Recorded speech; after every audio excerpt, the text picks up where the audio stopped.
Good afternoon. How are we? Hope we are all good. Talking about overwhelm this afternoon in the morning chat. So I hope we're all good. There's so much out there in nutrition world, especially. It's quite a minefield actually when you look from the outside in, because you read one thing and it says like sugar consumption can actually increase tiredness, and due to its impact on the brain and chemicals, it can actually do the opposite of giving you a boost, and that's true to an extent.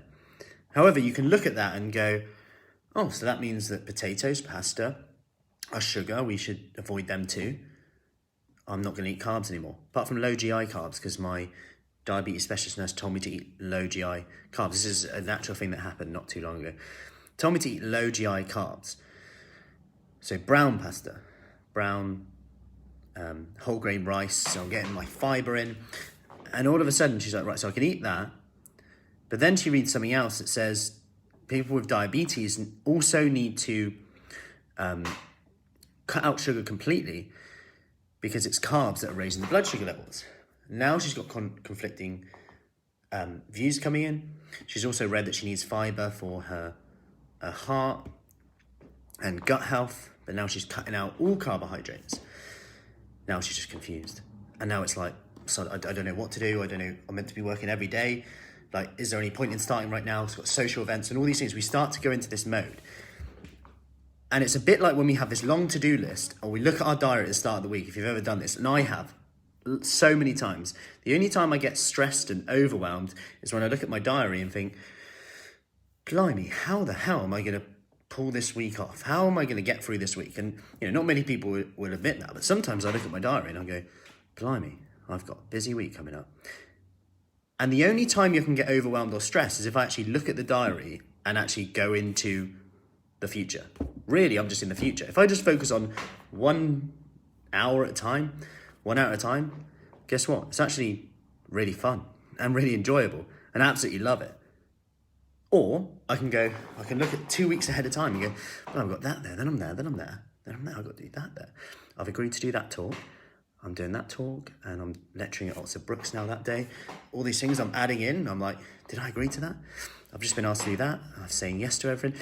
But actually, if I just take it 1 hour at a time, how do I feel? Well, I feel like I'm having fun. I'm having a great time. I've got lots of energy. Whereas if I go, how am I going to get through this? Now, there's two things that can happen. You can either have fear and overwhelm and stress, which can then cause anxiety and all these things that we get. And it's the same with nutrition as well. It's the same when we look at all these diets as well. Or we can get excitement. And either way is fine. But when we're in this space then, where we're like overwhelmed, stressed, it's easier to quit everything. It's easier to go, actually I'll just do nothing. Because we get a little bit of a dopamine hit. We get a little bit of a dopamine hit because we get some time back. We have fewer decisions to make, which is great. But actually, really, sometimes what we need to do is just focus on now. And also, what happens in this situation is we often fall to our lowest level of training. So what I mean by that is our lowest level of training is actually the habits that we do. The things that are so ingrained that we've learned to forget. And what I mean by that is we've stored them in a part of our brain which is almost subconscious. So whether that's comfort eating, whether that's drinking, whatever the coping mechanism is. And this is where we need to, so what can you do? Let's look at what you can do. Well, you can always come back to focus on one thing. And I talk about this a hell of a lot, because it 100% works, but only if you do it. And I'll give you an example here. Let's say every week there's like a social event happening and you feel like, should I start properly this week? Is it the right time? It happens, right? We've got social events coming up. Still very much a novelty to be able to go out and speak to people in different people's houses and pubs and whatnot. And we could look at that and just go, yes, it's probably not the right time. Or we could look at, could I just make a little bit of a better decision in that time, no matter what's going on? Could I get 1% better? 1% better with my thinking, 1% better with getting back on track a little bit quicker. How could I get 1% better in that area? Because it's easier to make progress by making your worst week a little bit better than waiting for the perfect time, then going all in for that week when you've got the perfect week, because anyone can have a great week when there's no stress and nothing going on.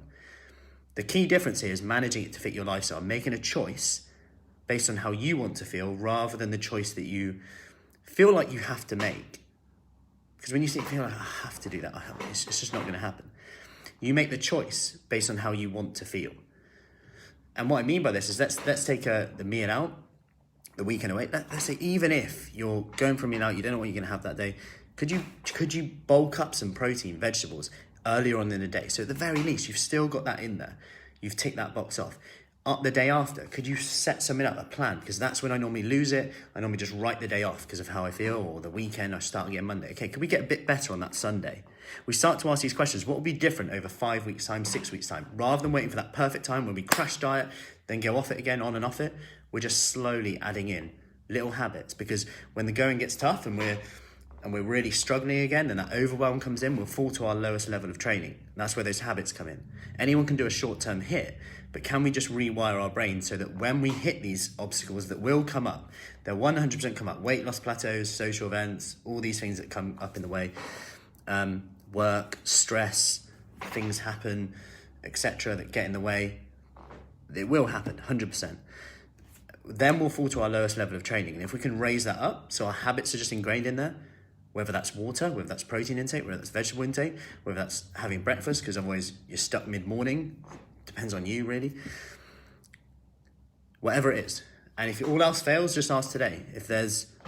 What's one thing that if I did today would make everything else easier or unnecessary? So what's one thing that if you did today would make everything else easier or unnecessary?